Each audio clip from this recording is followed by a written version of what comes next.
માશાઅલ્લાહ અલ્લાહુમ્મા સલ્લી અલા મુહમ્મદ વ આલી મુહમ્મદ વ અજ્જલ ફરજહુમ જન્ની વિથ મુજતબામાં ફરીથી આપ સર્વેનું સ્વાગત કરું છું માશાઅલ્લાહ. અને બહુ જ બહેતરીન અંદાજની સાથે આ પ્રોગ્રામ ચાલે છે ને ઘણું બધું જાણવાનું મળે છે. હવે એક વાત હું તમે કહું, ગ્લાસ એટલે આઈસ્ક્રીમ તમે પણ એકદમ શોખ છે, મને પણ એકદમ ખાવાનું શોખ છે. અને આપણે વારંવાર જે છે અઠવાડિયામાં 2-3 વખત આપણે આપણા દોસ્તારો સાથે તો જતા હોય છે. તો હવે દિગોશની હમણાં વાત થતી હતી કે ચાચા જે છે દિગોશમાં ઘણો ટાઈમ રહ્યા ને ત્યાં એક નીના ગ્લાસ કરીને એક આઈસ્ક્રીમ પાર્લર હતું. જી, તો એ બહુ જ સરસ હતું માશાઅલ્લાહ. તો એની બારામાં મને ખપે છે કે આપણે જરાક વિગતવાર આપણે સાંભળીએ કે એક જર્મન આવ્યો હતો, એની બારામાં બહુ જ ડિટેલ છે. મને ખબર છે કે ચાચા પોતે એમની પોતાની મુબારક જબાનથી એ વાતને પેશ કરે. જઝાકલ્લાહ. દિગોશમાં મેં નીના ગ્લાસ શરૂ કરી. નીના ગ્લાસ મારી મદમના નામનો હતી. એન એટલે નુરબાનું, એ એટલે યુસુફ અલી, ના એટલે નથુ એટલે નીના. તો પછી એક ગ્રાહક આવ્યો, મને કે બિશે નીના હોદુ નીના સે માફામ મોં સે નીનો les enfants niña સાત નીનેત તોડતી નીંજા સર્વેર નિકોલા ને સર્વેસ નિરીના ને વોતીર નેવા. તો એ કે હું સમજી ગયો. તો નીના ગ્લાસના અંદર એક ગ્રાહક આવ્યો, તો મને કે તમે યાઉર્ત વેચો છો તો શીર પ્લસ કાચસાફરા આપોરતે શેકસા શું કામે વધારે ભાવ લ્યો છો બહાર લઈ જાય તો? અહીંયા કેમ ઓછા ભાવ રાખે છે, અહીંયા વધારે ભાવ રાખે છે. ઊંધું તું ખુરશી મારી રોકે, મારો ટેબલ રોકે. તો કે ઊભો ઊભો ખાઓ, ના ખુરશી રોકું કે ના ટેબલ રોકું. તો 400 ફ્રાંક ચાલશે? હું 400 આપજે, વાંધો ને ભલે. એ કે હવે એક પગે ઊભો રહું તો 300 ફ્રાંક ચાલશે? હું તારા 2 પગ અંદર હું તને મફત આપ્યો. એ ભાગી ગયો. સમજ્યા? હવે મને 2 ચીજનો શોખ છે, એક શાયરી ને એક ટૂચકા જોક. સમજ્યા? તો જોક એ સારા સારા હોય છે તો માણસો ખુશ થાય છે ને કોઈના દિલ ખુશ કરવું ઇબાદત છે. કારણ કે રસૂલલ્લાહ પાસે એક આદમીએ હઝરત અલીની ફરિયાદ લઈ આવ્યા કે હઝરત અલી મજાક કરાવીને ખુશ કરે છે.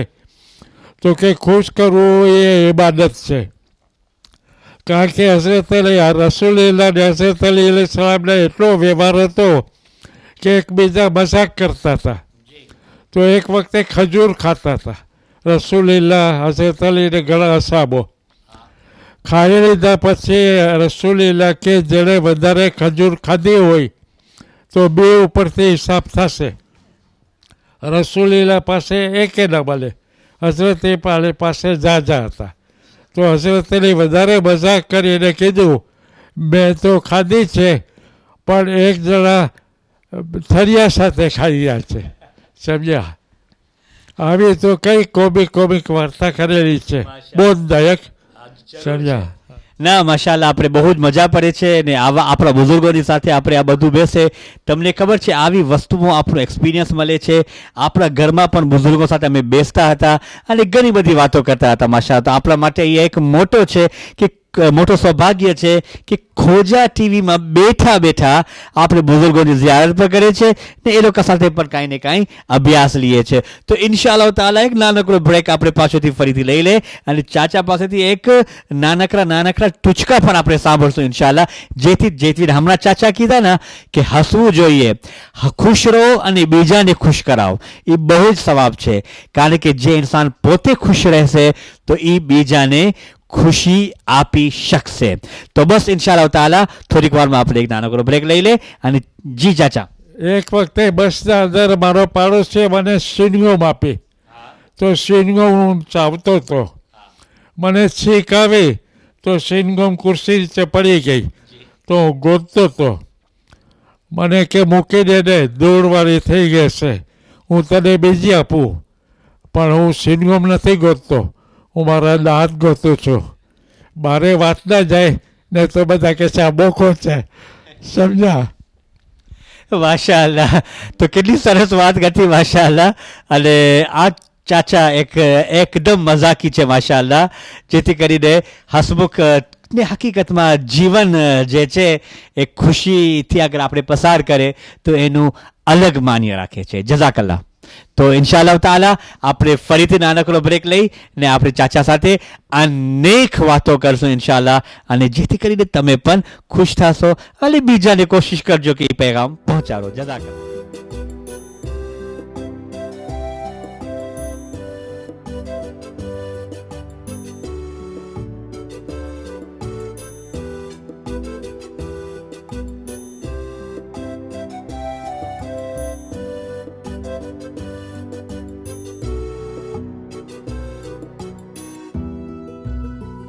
اللهم صل على محمد وآل محمد وعجل فرجهم. Welcome back after the short break in journey with Mujtaba. તો મારા ભાઈઓ, મારી મા બહેનો, જર્ની વિથ મુજતબામાં એક સફર આપણો જારી રહે છે માશાઅલ્લાહ.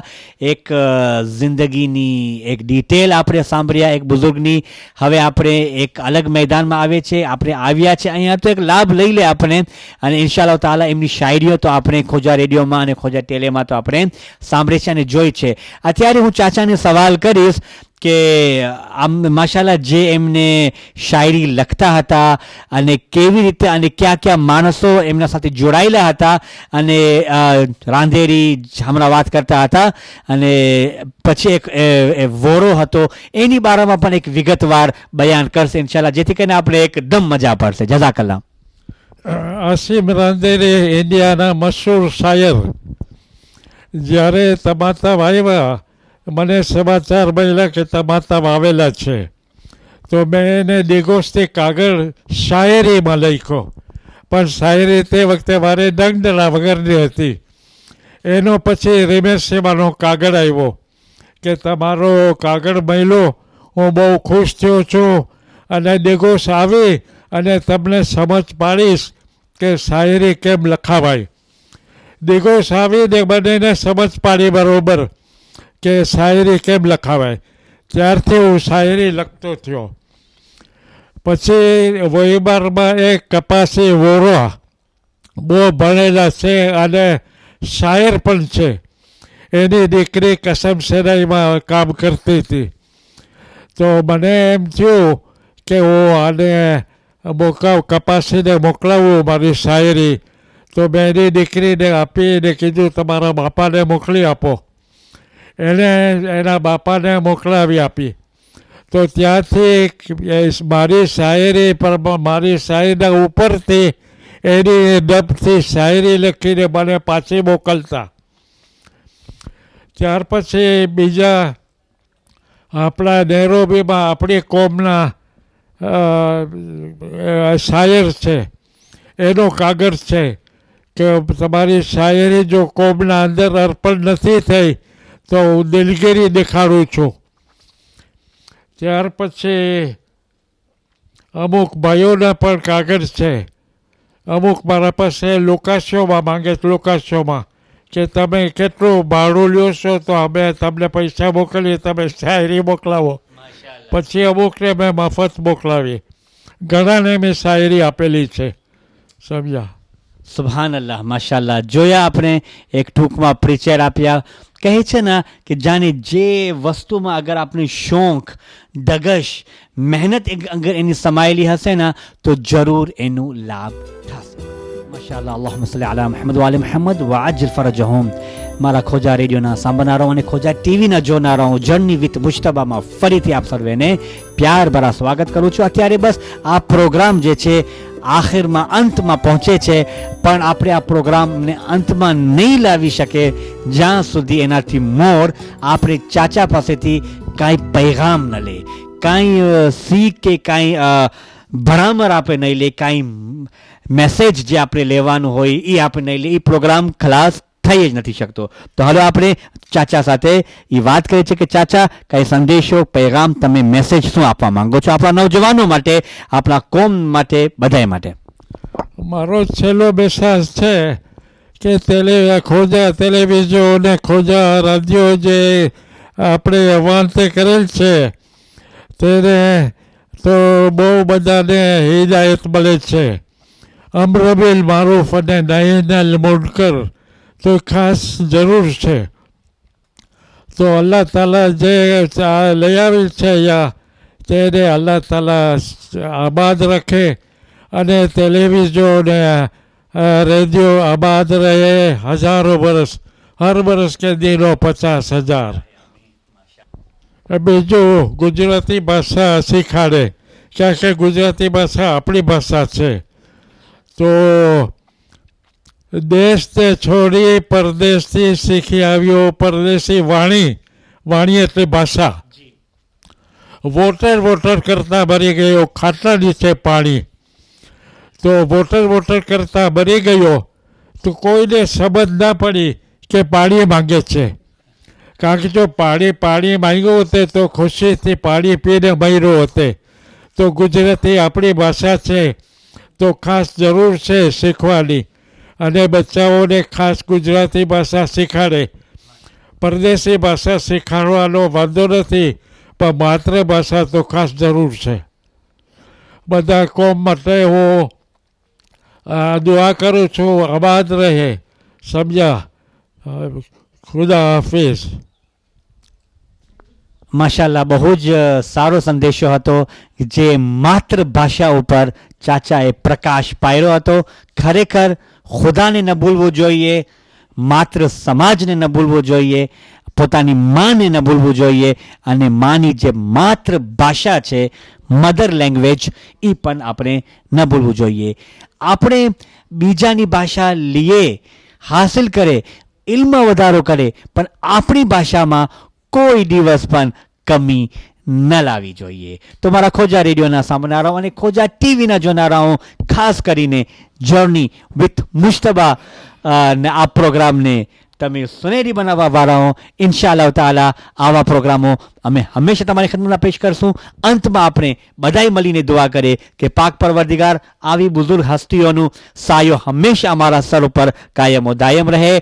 આપણે બધાય મળીને સંપ, એકતા, મોહબ્બતની સાથે અમે અમારું જીવનને ઓર આગળ વધાવે, અને એવી જ તરીકેથી આપણે જે નવી પેઢી છે, નવી જનરેશન છે, આપણે આ પૈગામ, હકનો પૈગામ, ઇલાહી પૈગામ, અહેલે બેતનો પૈગામ, જે મૂળ તબલીગ છે, એ આપણે પહોંચાડતા રહીએ. જઝાકલ્લા વાખર દાવાના અલ્હમ્દુલિલ્લાહ રબ્બિલ આલમીન. મુજ હકીને તમે રજા આપો. ઇન્શાઅલ્લાહ તાલા ફરીથી આપણે નવું પ્રોગ્રામ, આપણા બીજા બુઝુર્ગો સાથે વાતચીતનો એક સિલસિલો જારી રાખશું કે જે જર્ની વિથ મુજતબામાં આપણે ઘણું બધું જાણવાનું મળશે. Thank you.